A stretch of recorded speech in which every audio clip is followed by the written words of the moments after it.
In today's video, I'm going to teach you how to export SVG in Inkscape. By the end, you'll know exactly which SVG type to choose, where to save it, and how to keep your file both editable and compatible with the tools you use. First, launch Inkscape on your desktop. Give it a moment to load your workspace so everything is ready to go. Next, open an existing document that you want to export. You can work with any vector artwork, logos, icons, illustrations, or cut files. Make sure everything looks correct on the canvas before moving forward, because the export will reflect what you see here. Now, head to the File menu at the top left of the screen. This is where you'll find all your saving and exporting options.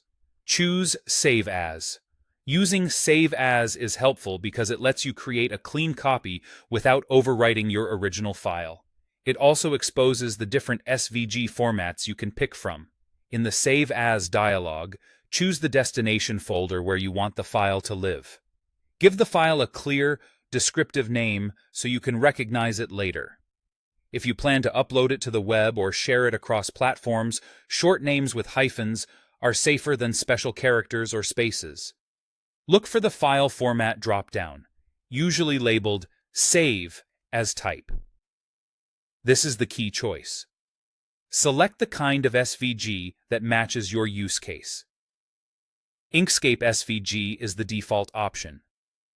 Choose this when you want to keep all of Inkscape's special data intact: layers, guides, filters, and editable effects. It's ideal if you plan to keep refining the design in Inkscape later. Just note it can be a bit larger and may include details other programs don't use. Plain SVG strips out Inkscape-specific metadata while preserving the visual result. It's lighter and broadly compatible with web browsers and many other apps, including popular cutting machines. This is a great pick when you're sharing the file or embedding it on a site. Optimized SVG goes a step further by simplifying path data and removing anything unnecessary for display. The goal is a smaller, faster-loading file, which is perfect for web performance. If you see an optimization dialog after saving, the default settings are a safe starting point. When you're happy with the name, location, and SVG type, click Save. That's it.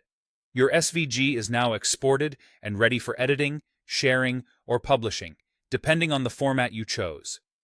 Thanks for following along. If you found this helpful, consider applying the right SVG type for each project to keep your files clean, efficient, and easy to work with.